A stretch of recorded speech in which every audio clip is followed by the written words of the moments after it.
કેમ છો સાહેબ, મજામાં? બસ એકદમ બાપુ, એકદમ મજામાં. અરે જી. સર, હું હમણાં ન્યૂઝમાં વાંચતો હતો ને, તો મેં કંઈક ચાંદીપુરા વાયરસ વિશે જાણ્યું કે ગુજરાતની અંદર બહુ ફેલાયેલો છે ને, અમુક 2-3 બાળકોના પણ મૃત્યુ થયા છે. જી સાહેબ. તો મારે પણ એક નાનું બાળક છે, તો આ અંગે મને સાહેબ થોડી માહિતી આપો ને, સાયન્સના બેઝ ઉપર અને કરંટ અફેર્સના બેઝ ઉપર. ખૂબ સરસ. જો મિત્રો, અત્યારે આપણા ગુજરાત રાજ્યના સાબરકાંઠા, પંચમહાલ આ બધા એવા જિલ્લાઓ છે કે જ્યાં ચાંદીપુરા વાયરસના કેસીસ આપણી સામે આવ્યા છે. અને સાહેબ, આ એવો વાયરસ છે કે જેની ઝપેટમાં 15 વર્ષથી નાની ઉંમરના લોકો ઝડપથી આવતા હોય. એટલે અને આમાં મૃત્યુ દર પણ 56% થી 75% સુધી જોવા મળે છે. એટલે એના અંતર્ગત જુલાઈ મહિનામાં, જુલાઈ 2026માં આપણા રાજ્ય ગુજરાતની અંદર ચાંદીપુરાથી થતી મૃત્યુની ઘટનાઓ સામે આવી છે. અને આ મુદ્દો તમે લોકોએ સોશિયલ મીડિયા, છાપામાં, ટીવી ડિબેટ્સમાં ખાસ જોયો હશે. મેં પણ હમણાં કરંટ અફેર્સના મારા વિડીયો નંબર 198માં આ આખા વાયરસ વિશેની વાત કરેલી જ છે.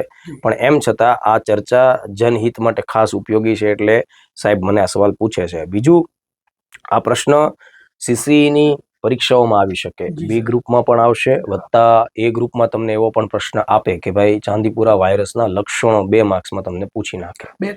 2-3 માર્ક્સમાં આવા સવાલો આપી શકે. 5 માર્ક્સમાં થોડો ડિટેલ સવાલ પણ આપી શકાય. બરાબર. તો બેઝિકલી સાહેબ આની થોડી હિસ્ટ્રી એવી છે કે ચાંદીપુરા નામનું એક ગામ છે, મહારાષ્ટ્રમાં આવેલું છે, અને ત્યાંથી 1965માં આ પ્રકારના નવા વાયરસજન્ય બીમારીની શોધ થઈ. એટલે એનું ઓરિજિન મહારાષ્ટ્રમાં છે. મહારાષ્ટ્રનું ચાંદીપુરા ગામ. એટલા માટે આ વાયરસને ચાંદીપુરા વાયરસ એવું નામ આપવામાં આવ્યું છે. બરાબર. હવે જો આપણે જાણીએ છીએ કે વાયરસ જનરલી અડધા જીવતા અડધા મરેલા, એટલે વન કાઇન્ડ ઓફ આરએનએ કે પ્રોટીનનું જ એક આખું સ્ટ્રક્ચર હોય છે. અને જ્યારે એ કોઈ હોસ્ટના શરીરમાં જાય પછી જ એ સક્રિય થાય છે, અને પછી પોતાની તે રિપ્રોડક્ટિવિટી વધારીને વાયરસ પોતે ફેલાય છે. ચાંદીપુરા છે ને દોસ્તો, એ કોનાથી ફેલાય છે ખાસ મહત્વની વાત છે. એ છે સેન્ડ ફ્લાય, જેને આપણે જનરલી રેત માખી કહેતા હોઈએ. એક નાની જીવાત જંતુ હોય છે જે મોટાભાગે કાદવ કીચડવાળા વિસ્તારોમાં મળે, અથવા તો ગારા માટીથી બનેલા જે કાચા મકાનો હોય ને એની તિરાડોમાં આ પ્રકારની માખીઓ છે એનો નિવાસ હોય. હવે આ જે માખી છે ને, એ કોઈ ને કોઈ જગ્યાએથી વાતાવરણમાંથી આ વાયરસને પ્રાપ્ત કરી કોઈ વ્યક્તિને, ખાસ કરીને નાના બાળકો જે 15 વર્ષથી નાની ઉંમરના છે અને જે એમની ઇમ્યુન સિસ્ટમ એટલી ડેવલપ ના થઈ હોય, તો એમને કરડે, અને એમના કરડવાથી આ વાયરસ એની ઉપર અસર કરે. હવે આ જે ચાંદીપુરા વાયરસ છે ને દોસ્તો, એ એક પ્રકારે હડકવા વાયરસના પરિવારનો જ એ વાયરસ છે. રેબીઝ વાયરસ છે ને, એના જ કુળનો વાયરસ છે. અને આની સીધી અસર છે ને મગજ ઉપર થાય.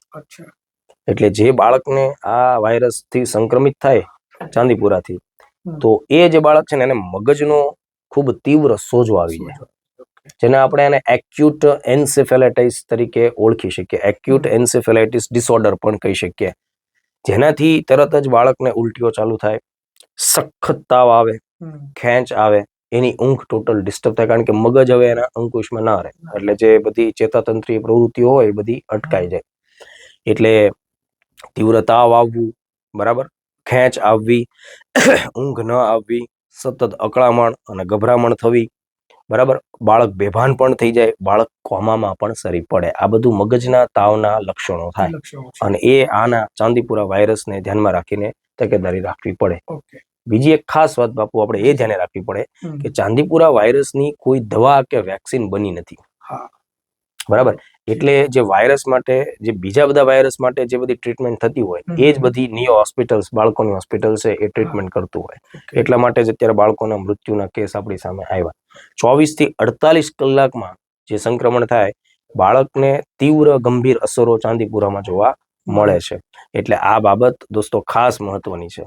એનો મતલબ એવું કે આ લોકોએ શું કહેવાય, જે પરિવારના સભ્યો છે, કંઈક તકેદારી લેવી જોઈએ, ખાસ તકેદારી રાખવી પડે. તકેદારીમાં એ કે પહેલા તો જો પોતાના ઘરની આસપાસના જે બધા ભેજવાળા વિસ્તારો હોય, તો એના લીધે આ પ્રકારની સેન્ડ ફ્લાય આપણા ઘરમાં ઘૂસે, તો એને અટકાવવા માટે આપણે મચ્છરદાની કે દરવાજા, બારી, બારણા બધું બંધ રાખવું જોઈએ. અને મોટાભાગે આ જે સેન્ડ ફ્લાય છે એ બપોર પછીના સમયમાં, ઇવનિંગના સમયથી લઈને રાતના સમયની અંદર કરડવાનો એક સ્વભાવ ધરાવે.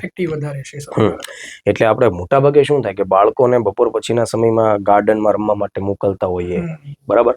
તો આ બધી બાબતોમાં ખાસ તકેદારી રાખવી પડે કે ભાઈ મચ્છરદાની લગાડવી પડે, અથવા એવી કોઈ ક્રીમ વગેરે આવતું હોય કે મચ્છર કે જીવજંતુ એનાથી દૂર ભાગતા હોય, એવા સ્પ્રે હોય, એ બધુનો ઉપયોગ આપણે કરી શકાય. તો તકેદારી રાખવીને એ જ આમાં સૌથી મોટી વાત છે. કારણ કે જો બાળકને જ્યારે આનું સંક્રમણ થાય તો બાળક હજુ એટલું સક્ષમ નથી, એની ઇમ્યુન સિસ્ટમ એટલી સક્ષમ ના હોય કે આપણે એને બહુ હેવી ડોઝની દવાઓ આપી શકીએ, કારણ કે એની આડઅસર પણ થાય. બરાબર. Okay sir, thank you. Thank you બાપુ. ખૂબ સરસ અને મજાની આ માહિતી બધા આપી. મિત્રો પણ આ વાતને મેક્સિમમ લોકો સુધી પહોંચાડજો. ચાંદીપુરા વાયરસને સાવ તમે બેદરકારીથી ન લેશો. આ ગંભીર મુદ્દો છે, બાળકોના જીવન સાથે જોડાયેલી વાત છે દોસ્તો. 15 વર્ષથી નાની ઉંમરના બાળકો સંક્રમિત થાય એવા કેસ અત્યારના ધોરણે જોવા મળે છે, અને ભારતમાં આ કેસ ગુજરાતમાં જોવા મળે. એટલે તમારી પરીક્ષા માટે મોસ્ટ આઈએમપી મુદ્દો બને. બીજી એક ખાસ વાત હું તમને કહી દઉં, આ વાયરસ છે ને માનવથી માનવમાં નથી ફેલાતો. અચ્છા, બરાબર, ચેપી નથી. ચેપી નથી. આ બિનચેપી વાયરસની અસર છે. જેમ કે શરદીના કેસમાં કેવું કે એક વ્યક્તિને શરદીથી બીજાને શરદી કરી શકે. કોવિડ કેવું હતું કે એક વ્યક્તિમાંથી બીજામાં ફેલાઈ શકે, પણ આ છે બિનચેપી. એટલે એ રીતે કે ભાઈ એક જે સંક્રમિત વ્યક્તિ હોય ને એને કરડેલી માખી બીજાને કરડે છે ત્યારે એ ત્યાં વાયરસને ડ્રોપ કરે છે.